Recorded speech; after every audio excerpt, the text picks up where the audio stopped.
Nimefarijika sana kuona hoja kuu ya kitabu hiki. Kitabu kinaeleza kuwa sheria haipaswi kutazamwa kama chombo cha amri, udhibiti au adhabu pekee. Sheria inapaswa kuwa chombo cha maendeleo. Sheria inapaswa kupunguza urasimu, kulinda haki, kuimarisha taasisi, kuvutia uwekezaji, kuongeza mapato ya serikali, kukuza huduma za jamii na kuboresha maisha ya wananchi. Hili ni wazo muhimu sana ambalo litabadilisha mtazamo wa wananchi walio wengi. Badala ya kuiangalia sheria katika mazingira kama vile mahakamani na polisi, sasa wataiangalia sheria kama msingi wa uchumi imara na jamii yenye haki. Kitabu hiki kinatupa nafasi ya kutafakari kwa kina falsafa ya uongozi wa Mheshimiwa Dr. Samia Suluhu Hassan, Rais wa Jamhuri ya Muungano wa Tanzania, katika kipindi cha awamu ya 6 tangu alipoingia madarakani mwezi Machi mwaka 2021. Mheshimiwa Rais Samia ameongoza nchi kwa msisitizo wa maridhiano, mageuzi, ustahimilivu, kujenga upya, kukuza uchumi, kufungua milango ya uwekezaji, kuimarisha taasisi na kuendeleza miradi ya kimkakati.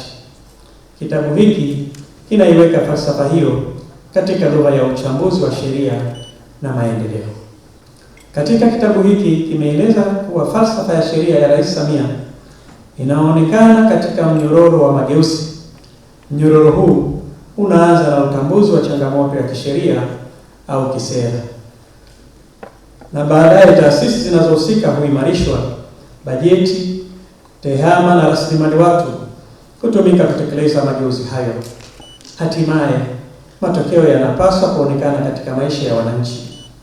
Huu ni mtazamo sahihi, kwani sheria nzuri isiposimamiwa na taasisi imara haitoleta matokeo. Hii ni kusema kwamba bajeti isiposimamiwa kwa uwazi na uwajibikaji na tehama isiposimamiwa kwa uadilifu na usalama, unaweza kuongeza changamoto badala ya kuzitatua. Hivyo tunahitaji kuona mageuzi kama mfumo mzima na sio tukio moja tu. Nimeelezwa pia kwamba kitabu hiki kimepangwa katika sehemu kuu 3. Sehemu ya kwanza imeweka msingi wa hoja, chimbuko la kitabu na msingi wa kifalsafa na mbinu za uchambuzi. Sehemu ya pili inachambua mageuzi ya kisheria, uchumi na mifumo ya utekelezaji katika maeneo kama vile elimu, kodi, uwekezaji, nishati, tehama, ardhi, ubia kati ya serikali na sekta binafsi, afisi ya mwanasheria mkuu wa serikali, utalii na hifadhi ya jamii. Sehemu ya 3 inaangalia msaada wa kisheria, demokrasia, R4, usawa wa kijinsia, fedha za uviko 19, changamoto, mwelekeo wa mbele na hitimisho.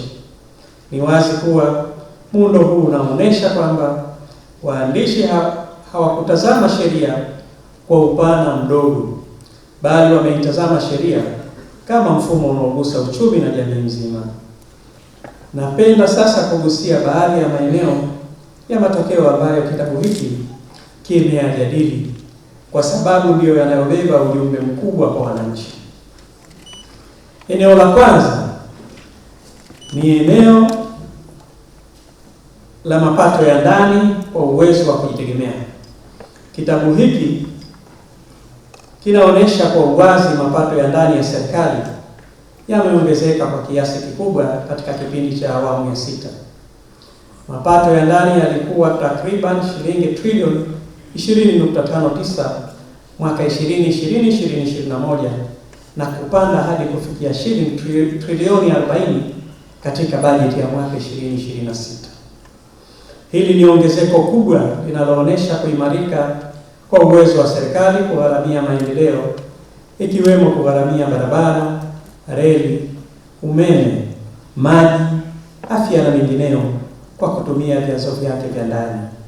Hata hivyo, napenda kusisitiza kuwa kuongezeka kwa mapato lazima kuende sambamba na mfumo wa kodi ulio rafiki na unaotabirika.